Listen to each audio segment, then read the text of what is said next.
technical manager of the financial industries of Rakuten Group, especially for the credit card industry and some e-commerce like AD and some other small services in Rakuten. We are based on the Fukuoka city, the west side of Japan, and historically Rakuten card was born in 1963 as Kokunai Shimpan, the previous company acquired by Rakuten in 2005. So the basic business operations and systems are in Fukuoka city. So we are now working in Fukuoka for the credit card business, for the Rakuten card. So today we are having a session for the batch processing of the financial industries. We are already unveiled in JavaEE conference 2015 in San Francisco.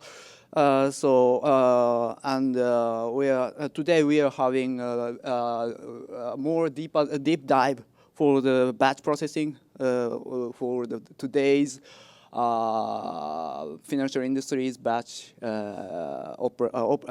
designing and the operations. And here's the agenda. What's batch from what's batch to the latest modern batch designing, especially for the huge transactional systems. From Wikipedia, the batch processing is like this: a series of programs like jobs without human interfaces, and a set of data files and input process, set of output data files.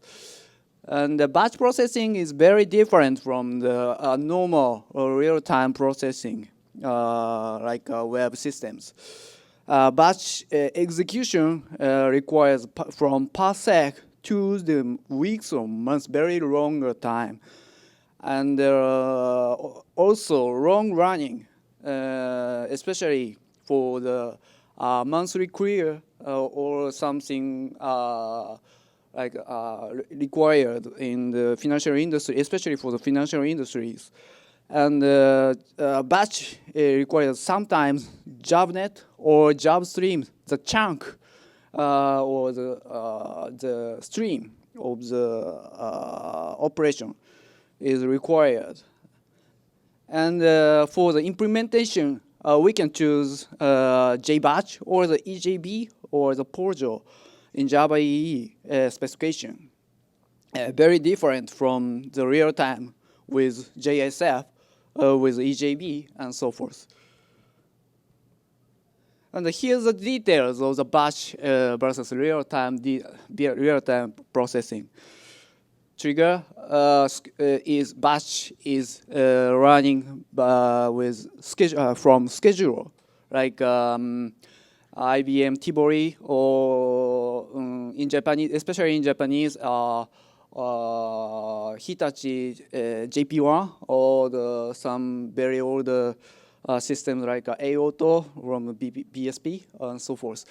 And the UI support batch is not required, and the availability is lesser than the real-time real-time systems, because we can rerun the batch if abnormal and input data file batch is required from smaller to the very larger file for the operational. And the transactional time batch requires from minutes, very small window, to the very longer times required, like days or weeks for the like especially for the monthly query operations. And the transactional cycle is chunk or bulk. For example, the commit with 100 items, by 100 items, and so forth. Very different from the real-time operations. And the batch app consists on these three categories. First is file-driven. Record values are retrieved from files, and second one category is database-driven. Some items are in database and referring from some items ID to the database for more details. And the third one is message-driven. Message is sent to another systems or some another internal application for connecting to and the relation to some other systems for inside of the batch operations. And almost all batch application consists of these three categories, combinations. And the batch procedure, some very historically batch consists of input and process and output. This is a very basic job configuration. And these each items called card in JCL. JCL is a very old style batch configuration, batch specification from COBOL era from 1960s. And nowadays, we also call these these cards are also steps in batch procedures. And these steps is now job A. And here's a job B and job C. And so we also call these streams as job net or job stream. These comes from the also JCL era. But the JCL itself don't support this stream, just from the batch scheduler, not the internal job batch. Yes, these are very basic of the batch historically configuration. And the next is very basic, very basic history of the batch. Yes, very simplified history, but not simplified. Sorry. Yes, almost all business operations, modern business operations was born in 1950s with Fortran, and after born the COBOL, the JCL was provided from the IBM based systems. And after that, Unix and the PL1 was born, and very vast the implementation and the styles. But the basic policies or the basic styles of batch, it was born in JCL. JCL is very mother of the current batch application. So very important to look back the batch history in the world. And after the 2000, we have JavaEE, J2E specification with many vendors in or some microsystems and other Oracle and Microsoft and so forth. And after the JavaEE turned to the JavaEE, we have a new JSR 352 JBatch framework. So we are now looking to the latest JavaEE 7 specifications, JSR 352 in this session. And the type of batch framework in modern systems. And from looking back to the super legacy batch script from the JCL, very old style. Yes, this is a JCL file, a very simplified sample. This line called the COBOL program, just code one, and procedures and output in the JCL file. And this JCL is running in JES systems. This is a very old style, but a very powerful framework in 1960s. And this is a very basic batch operation, also in nowadays. And after the 1980s, we have a Unix-based batch shell script, like a shell or the Bourne shell. Or we also have Windows task scheduler-based batch script. Of course, this is comes from MS-DOS, and the previous one is CPM with bat files. No bat file. CPM's. Sorry, I forgot that. Something like that, bat file. Almost same as. And nowadays, we have a modern batch implementation with JavaEE, or we can use a .NET framework in Windows applications. And actually, we are using the JavaEE for our financial systems, so we are now focusing on the JavaEE side instead of .NET framework. And yes, so moving on to the Java batch implementation design patterns. We can choose the batch implementation with these 5 selection, from very easier and the very simplified one to the very complicated, or no complicated, but very very difficult to describe. Very modernized JSR 352 provided by from the JavaEE 7 specification. Yes, fast. POJO batch with prepared statement file. Very old style, but very familiar with many programmers. This is just a JDBC program. Yes. Create connection and set or commit false, and prepare statement and add batch and execute batch, and for the each commitment, like this. Yeah, this is a 1990 style, but still using in many systems. But yes, this is a very maybe fastest implementation, but a very buggy implementation, because no auto commit operation, very by hand commitment required, all manual operation required.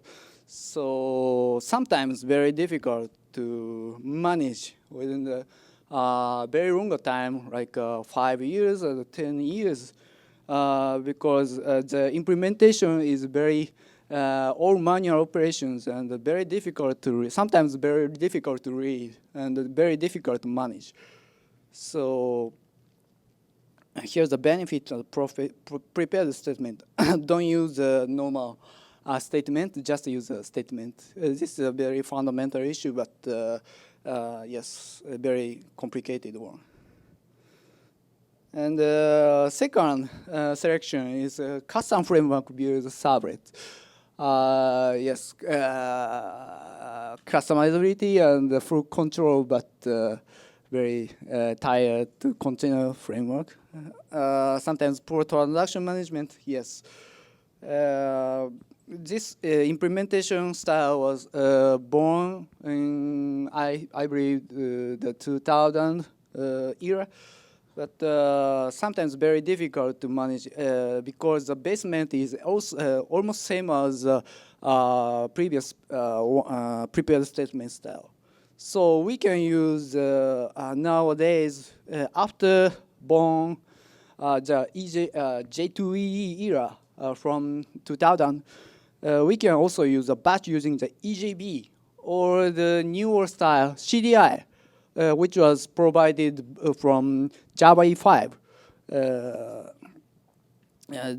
EJB or CDI can use a container managed transaction style. with no commit, no manual commit. In this slide, we can use a job scheduler running kick the EJB client or the direct REST call to the EJB server with stateless, atmax stateless in EJB or atmax dependent in CDI case. And after that, the process was operated in here to the input file or the database, the other systems calling and the MQ. And after that, some database update with output files in JavaEE app servers. This is a very basic implementation, but sometimes EJB is a very fat implementation of course, this running requires the JavaEE app servers, like a WebLogic or the Glassfish or the JBoss or the WebSphere and so forth. Yes, looking back to the EJB or CDI. Why EJB? Yes, for remote invocation with the RMLP or the SOAP, REST, WebSockets. We can use any calling in EJB very easily. And second, automatic transaction management. This is a very important point for, especially for the financial industries, for managing the money information for all or nothing. All or nothing required because money information is very precious. Oh, sorry. Precious information is, in the financial company cannot be failed. So we need automatic transaction management systems in the fat, very huge systems. And the third is instant pooling for the faster operation. This is a EJB only, but sometimes very important in the fastest processing. And the fourth is security management. This is also very important within the security issue, guarding from the inside operation, if not the outside. And the pros EJB implementation is just to implement because automatic transaction provided. So we just implement the data copying and the data managing, not very fundamental commit operation, not required. And batch with prepared statement work is JavaEE 6 for the database batch operation. And container manage the transaction or the transactional on CDI is automatic operated, yes. And the security management and instant pooling. But the cons are still there. EJB pools are not sized correctly the batch by default. Need to set some required times or the required resource size, including the RAM sizes and time operations and so forth. So set hard limit for the number batch running time. And the transactional is sometimes not efficient the bulk operation. In normal operation, after calling the EJB, the transaction will begin. But if your operation should want to commit, the operation should be completed before the process completed. I mean that the EJB calling is a very big global transaction. So we need requires new transaction scopes for the very chunk commitment. So sometimes very difficult to understand, especially in the newbies or new grads for this operation. Very fundamental, but very difficult. Sometimes very difficult to understand. And also EJB participation issue are still there. And JPA entity manager and entities are not efficient for the batch operation sometimes. After the Java E5, we can use a JPA implementation in the data persistence within the EJB container. But some bulk operation is not suitable for the JPA data persistence policies. Not suitable. So we need some special considerations for the faster batch operation without JPA sometimes. And the memory constraint session beans need to be tweaked to large jobs. And this is a here's a very big issue. Abnormal end, sometimes we call abend, or batch might shut down the JVM completely. As you know, the WebLogic servers or some JavaEE servers are working within the single Java virtual machine, and our application was deployed on the application server. And if one application was terminated or abnormal and with some memory issue, the WebLogic or the other Java application server will terminate it completely. This is a very big issue of the EJB implementation. And when terminated immediately, app server also get killed. This is the same things. So we need some considerations for using the EJB in batch systems. So next is the solution of the EJB or CDI style from Russia. Hello everyone, I'm going to continue from here on. And before I continue, I want to ask how many of you here use batches in their systems? Anyone? Okay, how many of you use Java for batch? Wow, okay, very less. JCL? No? JCL rocks, man. Okay, anyways, let me move on. As you heard, EJB has a lot of cons that whenever there's an abend, it can shut down your server, it can shut down your JVM itself. And the best solution for that is keep your containers separate. Keep your real-time container and your batch containers separately. And the way to do that was possible from this year after the Glassfish launched the embedded containers. And that's what I'm going to talk about first. And that is using batch using embedded containers. The philosophy is pretty simple. You do the same stuff, just that the container is separate. It's not the same container which is shared by the real-time systems. It's embedded. So when the job starts, the container starts. When the job ends, container ends. It's pretty simple. And how to do that? Very simple, much simpler. Just add a dependency in your POM file for the Glassfish embedded all. You can also use Pyara, which is more cooler than Glassfish. And you have to write your own EJB. And guys who are taking pictures, you can take the slides later. I'll share it on Twitter. Yeah. To start the job, what you have to do is you can start the job from an external trigger, or you can just start from a test class. You can use RKLian or JUnit to start your embedded container. As you can see in there, here in this line, I'm initiating a new container for the EJB. And once the container is initiated, I'm passing the JND name to call the class which I want to initiate, and I'm calling the method here. It's pretty simple, the way to write it. And why should you use container? Because it's very quick to start. Once you use an embedded container, starting Glassfish takes about exactly 8 seconds, no matter how big your app is. And it's efficient for batching applications. It has a lower footprint on your disk space and your CPU memory, CPU usage. And it allows maximum reusability of your resources.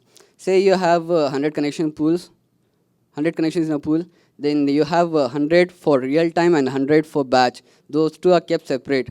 So you can utilize your resources to the max. That's a benefit. The negative points are you cannot use RMI, IOOP, or RMI-based connections. No remote method invocation because the instance is not there to realize that there is a method or EJB like that.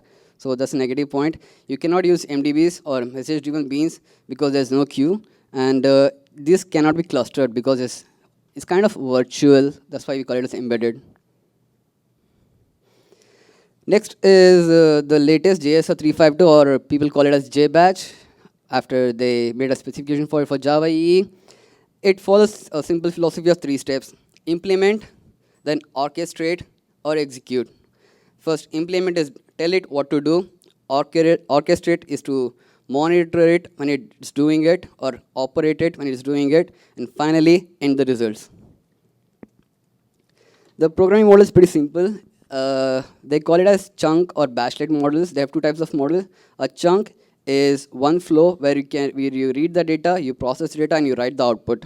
Whereas bashlets are do your own thing. You can implement whatever you want to do. It's not only reading the data, writing data, or processing data. You can just read the data and copy the data to somewhere else. You can do analysis. You can do business intelligence and all that in your bashlets. The context, the container provides the context for the bash processes, and they also help in getting the runtime information and the in-term persistence. The container also provides callback hooks for your intercept tasks, and parallel processing is also allowed in JSR 352 by 3 main flows. That is, one is flow, whereas one flow is a few or more steps executed sequentially. A few or more steps executed sequentially is a flow, and a collection of such flows is a split.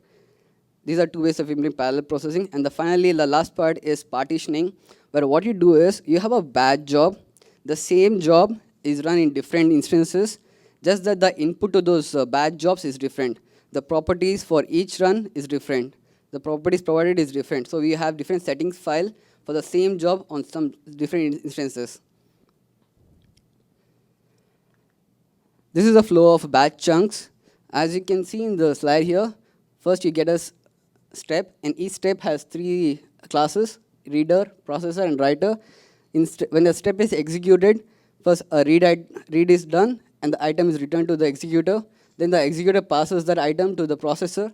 The processor processes it and returns the result to the executor. Then the executor reads the next set of data, and does that many times until the whole chunk data is done. So unless all the data is done, only this is in the reader and processor will process. When the whole data is executed or processed, finally the data is returned also to the output. This is the flow of a JBatch. Apart from the chunk model, you need to have a job operator which manages your job. You have a job repository. When I say job repository, it's a bit different from the normal repository. It's not a place where you saved everything. Job repository is a place where, let me go back 1 slide. See here, when you have many inputs of data, the output is also saved somewhere, right? For the final write onto the output. The temporary writing of the data is done in the job repository. So the status of the batch, when the batch is still running, is saved in the job repository. And to initialize the batch operator and repository, all you have to do is just that 2 lines of code. Apart from that, the terminology is job instance, which is just a run method of a job, and job execution is each attempt to run a job, and step execution is each attempt to run a step in a job. So the first flow is you have a job launcher. The job launcher gets the job, creates a space for the job. Then the job is passed. The job is passed, and steps are extracted from the job. And each step has this reader, writer, processor, or a batchlet, and all the intermediate temporary results are stored into the job repository.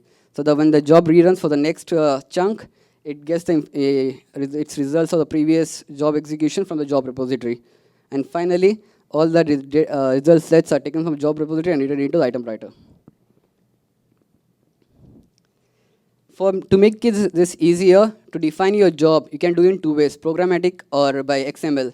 XML, we have a language called JSL, which is an XML-based language for Java batch jobs, which is derived from JCL again.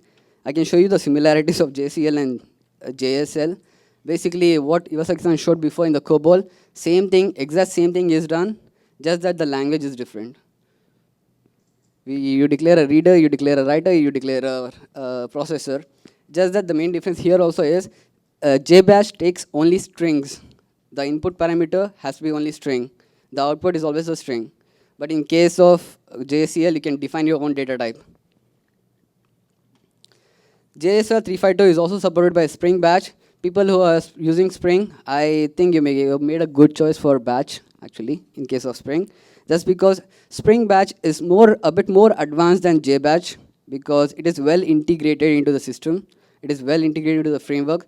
They have their own implementations for readers and writers, whereas JBatch doesn't. They have a separate implementation for batchlet called tasklets, which is easier to use. They have their own, again, description language for batch jobs called SDL, which is, again, similar to JSL. And, excuse me, yeah. Again, defining difficult jobs in JBatch is a bit difficult, but in Spring Batch, it's easier to define complex job operations like get 1 terabyte of data and analyze it and find the best approaches in that one. Doing that kind of thing is a bit difficult in JBatch, but easy in Spring Batch.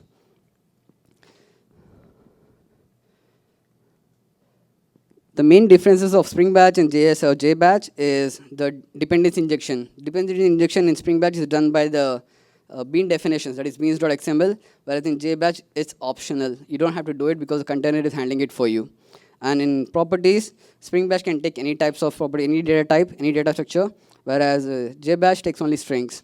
Apart from that, there's a little bit difference in how the job is defined.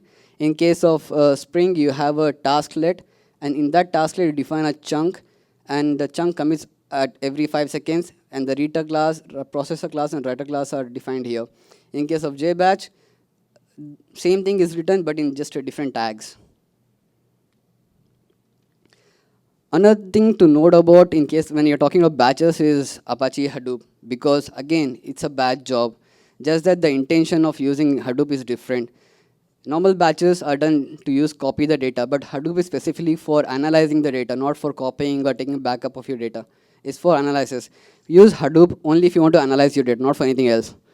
It uses a MapReduce model. When I say MapReduce model, it goes on evaluating, make temporary outputs, partial results, take the partial results again, merge them, make again a smaller module. Goes on like that. It's very hassle-free, very easy to use, reliable. It's flaw tolerant because the software is programmed so that if any fault happens or the job ends intermediately, it can retry itself. Not just retry itself, but if by chance it spoils any data, it has a mechanism to recover the whole data back by itself. It does a state management for each data states. It checks the states like correct data, back data, and pathetic data, and it recovers from there, rolls back everything. Yeah, the best term would be rolling back everything. It does that, and that is integrated into software, so Hadoop is easy to use. And it can take unstructured data. If you have log files, image files, media files, Excel, whatever, Hadoop can work with that, but JBash cannot. Not always, you need to use external libraries.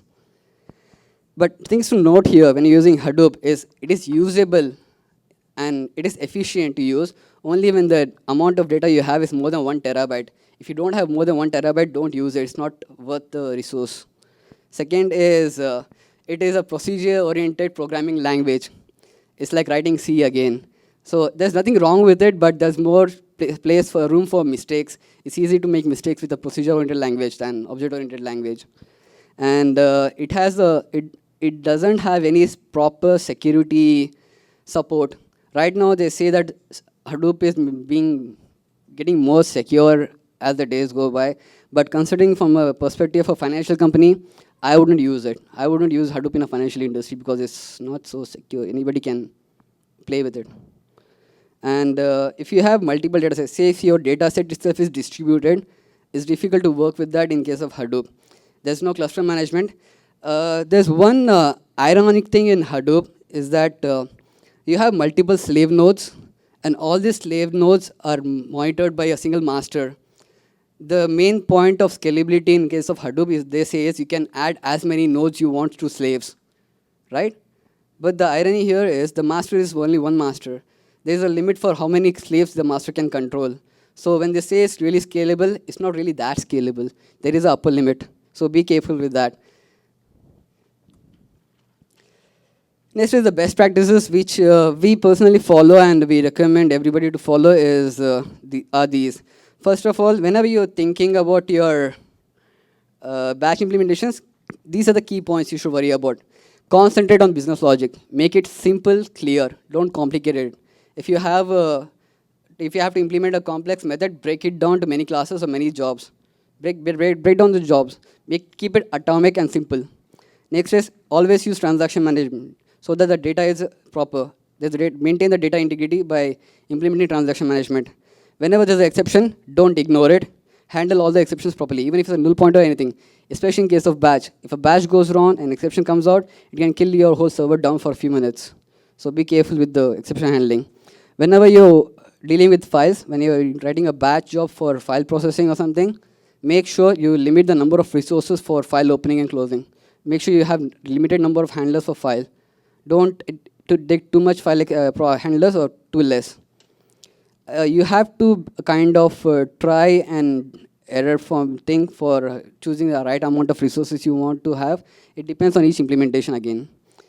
And always decide your retry and restart policies even before you start implementing your batch job. Always have the policies clear. If a batch ends, what do you do with it? How many times you should retry, and when you should retry, after how much span of time you should retry. Always have those policies clear even before you implement it.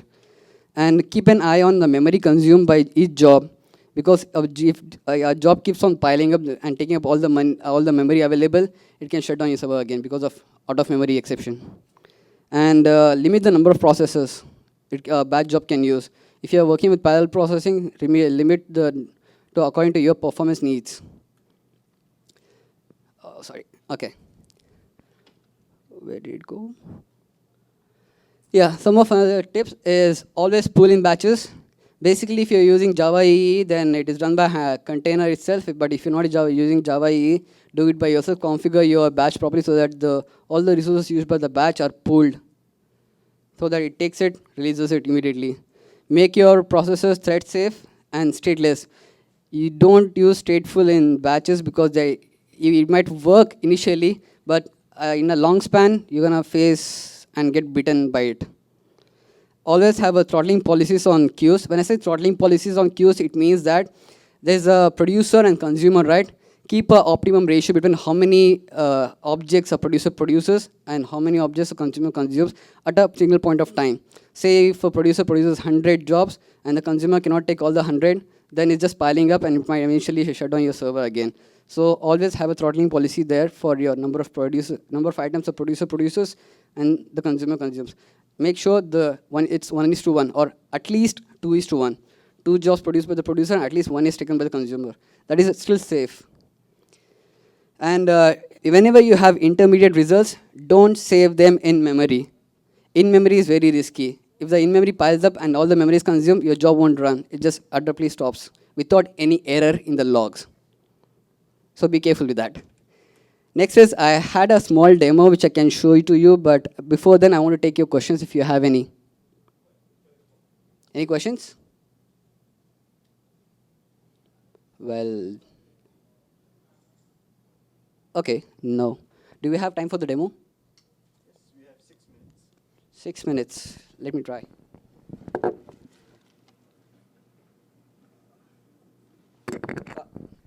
Before I show my demo, I want to conclude this first. That is the few pros and cons of the batch and non-Java based services, batch services. Shell script, easy to write, easy to test, but very less freedom to the developer to what he can do with it.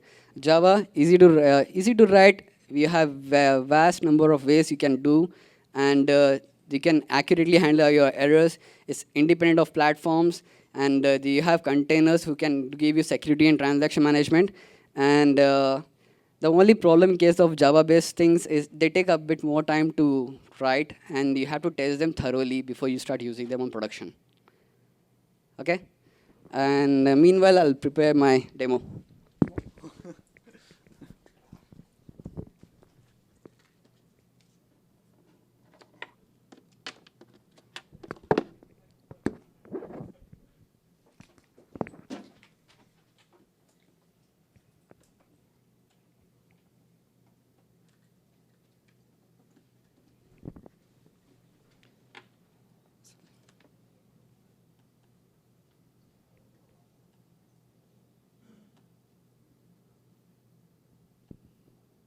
Okay. My first demo is about JSR 352, that is JBatch. This is how you write a simple job. Now, this is a job which can calculate the end of day sales report, generates a sales report for e-commerce site. Basically, you have first thing is job descriptor, which defines what is the job ID, which is used by the repository to say the job statuses, and it defines the version of the language. Next is a step. I'm defining a step here, and the step has one chunk, and one chunk has 3 items, and skip limit is 5. It can maximally it can skip 5 wrong data. I'm defining my reader, that is all the data is read by my reader, which is here. Then next is my processor and writer. Whenever I get a number format exception, I'm telling it to skip that exception, just ignore, because it's a accepted exception. Usually when we implement batch jobs, we have to have something like this, because sometimes we don't want to stop the batch job just because of one particular error. So you can do that using the skippable exception classes. Reader, the first job of the reader is to get the data and pass it to the processor in steps. JavaEE provides an interface for implementing readers that called as abstract item reader. You just have to extend it and implement your own. Basically, what I'm doing is I'm reading a file from my CSV file. It just gets the CSV file data and passes it to processor. The processor gets an item, and it tokenizes and inputs into database. Here, I'm setting an entity called sales. I'm just assigning the values to the entity and returning it. And finally, in my writer, I'm just inputting all them into my database. This is a simple job. Next sample would be embedded containers. Embedded containers has 2 parts, as I said, one trigger and one EJB. This is my JUnit test class, where I have one container here, which I'm just creating right there without initiating the server. And the container gets the context. And from the context, I get the EJB from the JNDI by providing a JNDI name and running my job here. A simple run would be like this. Let me do this clean and build.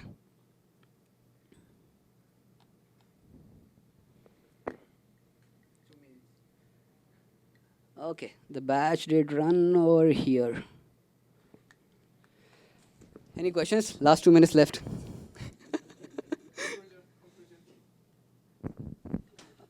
Okay.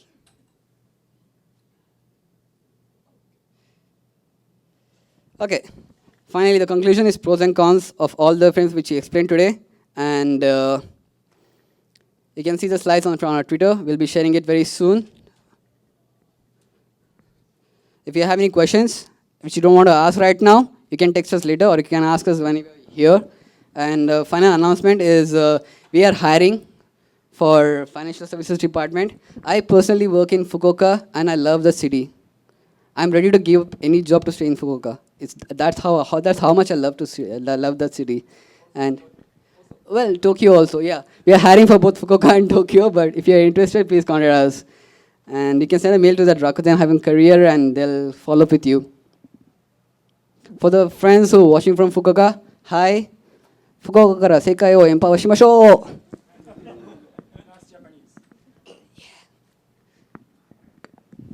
Yes. Is there any questions? We have 1 minute. Any burning questions you'd like to ask the speakers?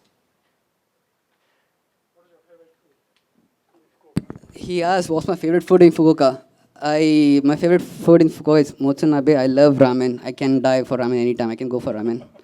And especially tonkotsu ramen. And I don't like much of vegetables, but I love fish there in Fukuoka.